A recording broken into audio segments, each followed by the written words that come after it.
보물 같은 여러분, 건강합시다. 함께하는 보건 수업 시간이에요.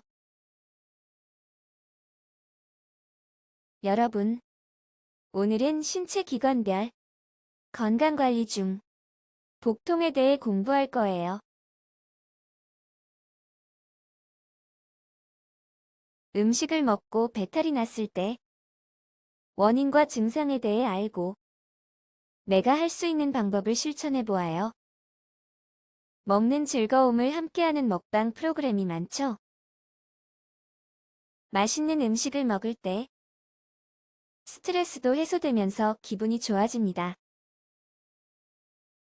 그런데 여러분, 먹기만 하고 화장실을 못 간다면 어떻게 될까요? 아이고, 배야 엉엉. 자, 그럼 우리가 음식을 먹고 대변으로 나오기까지 어떤 일이 일어나는지 알아볼까요? 소화란, 소화기를 말할까요?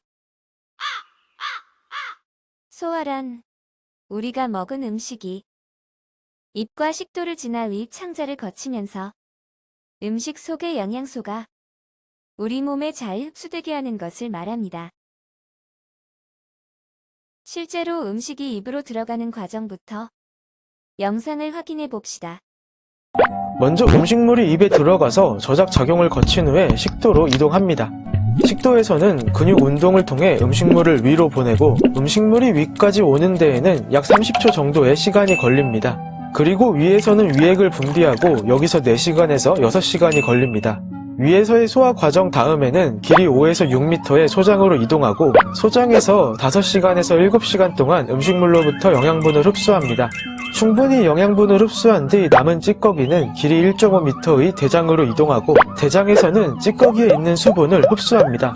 여기서 약 10시간 정도가 걸리고 수분을 흡수한 다음에는 대변으로 배출합니다. 소화 과정을 잘 보셨나요? 그럼 소화를 돕는 기관은 어떤 것이 있는지, 소화의 과정은 어떻게 되는지 알아보아요. 우리는 음식을 입으로 먹습니다. 입에서는 치아로 음식을 꼭꼭 씹어서 소화가 잘 되도록 침과 섞어줍니다.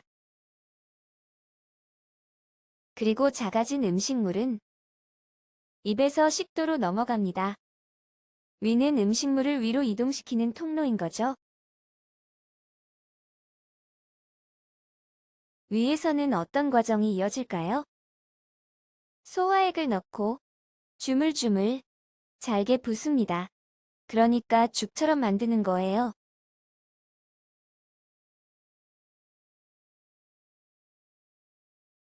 죽처럼 만들어진 음식물은 소장으로 갑니다. 소장에서는 우리가 움직이고 생각할 수 있는 에너지를 만들기 위해 영양분을 흡수해서 온몸으로 보내줍니다. 소장에서는 영양분을 흡수했죠. 대장에서는 수분을 흡수합니다. 남은 찌꺼기는 대변을 만들고 직장을 거쳐 항문으로 대변이 나와요.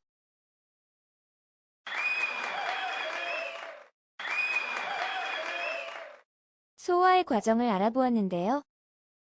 그럼 방귀는 왜 나올까요? 대장에서 살고 있는 세균들이 음식 찌꺼기를 분해하는데요. 그때 만들어지는 가스가 방귀입니다. 방귀가 나오는 영상을 함께 볼까요? 대장에서는 소화된 음식물의 찌꺼기를 항문을 통해 똥으로 내보내고요. 소화되지 않은 음식물은 분해를 시키면서 부글부글 가스가 생기게 돼요.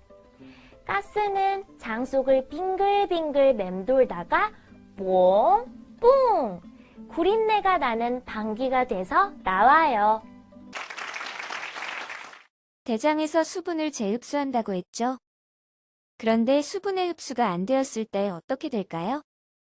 수분의 흡수가 되지 않아 물기 혹은 물처럼 변이 나오죠. 설사라고 합니다. 반대로 대장에서 너무 오래 머물러 수분이 계속 흡수되면 딱딱한 대변이 만들어지죠. 오랫동안 대변을 못 보거나 딱딱한 변을 힘들게 볼 때 변비라고 합니다. 그림에서 보이는 친구들, 배가 아픈 것 같죠?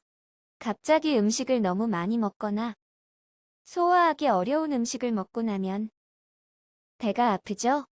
여러분은 어떨 때 배가 아팠나요? 이제부터 복통의 원인과 증상에 대해 알아보아요. 대부분의 복통은 지금까지 우리가 공부한 음식물이 소화되는 과정과 관계가 있어요.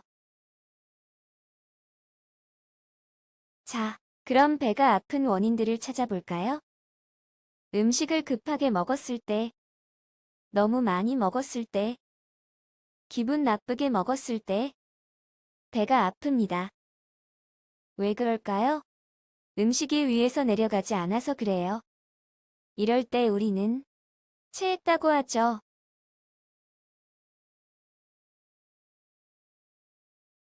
또, 우리가 상한 음식을 먹었을 때, 아이스크림같이 차가운 음식을 먹었을 때,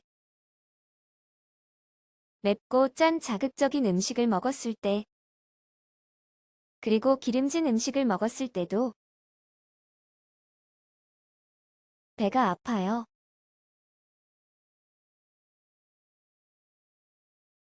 이런 음식들은 장에서 흡수를 잘하지 못해요. 그래서 설사를 하게 됩니다.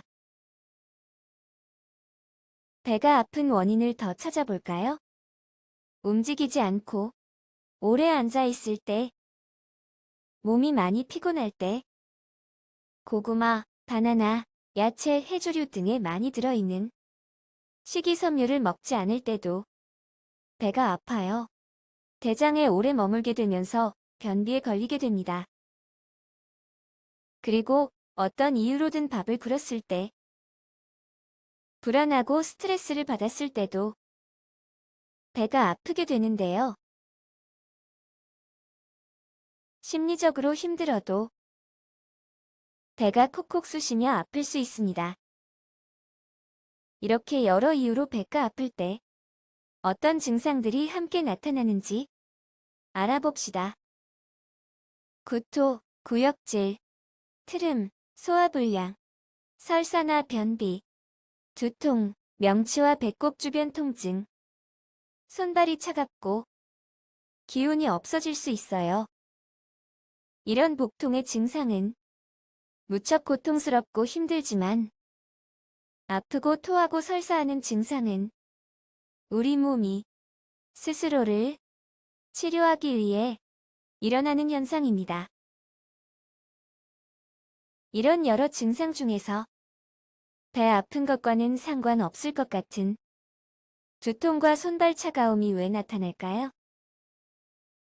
장 운동이 활발해지기 위해서는 많은 에너지가 필요하기 때문에 온몸의 혈액이 장으로 모이게 되고 상대적으로 몸의 끝부분에 있는 머리와 손발에는 혈액이 부족해집니다. 그래서 산소가 부족해 머리가 아프고 손발은 차가워지는 거죠. 이번에는 장의 좋은 습관을 알아보겠습니다. 규칙적으로 운동을 해요. 운동이 중요하다고 해서 밥 먹자마자 운동하는 것은 좋지 않아요. 인스턴트 음식보다는 자연식품을 먹습니다. 식사는 여유 있게 꼭꼭 오래 씹어 먹습니다. 물도 잘 마셔야 하는데요. 하루에 1.5리터에서 2리터는 마십니다. 그리고 대변이 마려울 때는 참지 않아요. 참게 되면 대변 볼 시간을 놓쳐 변비에 걸리게 됩니다. 우리 모두 규칙적인 식습관과 배변 습관, 규칙적인 운동하기로 소화기계 건강을 지켜요. 오늘 수업의 마지막 부분입니다. 그럼 배가 아플 때는 어떻게 해야 할까요? 배가 아플 때는 소화기관이 쉴 수 있도록 해요. 배가 아플 때는 부드러운 미음이나 죽을 먹습니다. 음식을 먹을 때는 30번 이상 꼭꼭 씹어 침과 잘 섞이도록 합니다. 설사를 하게 되면 물과 음식은 조금씩 자주 먹어요. 배가 아플 때는 아픈 배를 살살 물질러 주는 것도 도움이 됩니다. 그리고 피곤하지 않게 잠을 푹 자도록 해요. 배를 덮어주고 양말을 신어서 몸을 따뜻하게 합니다. 일반적으로 배가 아플 때는 여러 방법들로 소화기관을 쉬게 하면서 증상이 호전될 수 있어요. 하지만 증상이 호전되지 않으면 병원을 가야 합니다. 그럼 어떤 경우에 병원에 가야 하는지 알아볼까요? 시간이 흐르면서 좋아지지 않고 배가 더 아파져요. 심한 구토가 반복되는 경우, 열이 나고 설사가 반복되거나 대변에 혈액이나 콧물처럼 끈적끈적한 것이 섞여 있는 경우, 소화가 안 되는 것이 수개월 지속되거나 몸무게가 빠지는 경우, 대변의 색깔이 자장면처럼 검거나 대변에 피가 섞여 나오는 경우는 꼭 병원에 가서 진료를 받아야 합니다. 지금까지 우리는 음식이 우리 몸에 들어와서 배설이 될 때까지의 소화 과정과 복통의 원인과 증상, 배가 아플 때 어떻게 실천해야 하는지, 그리고 어떤 경우에 참지 말고 병원에 가야 하는지에 대해서 배웠습니다. 여러분 아픈 것을 치료하는 것보다는 평소 생활 습관으로 복통을 예방해야겠죠? 보물 같은 여러분, 건강합시다.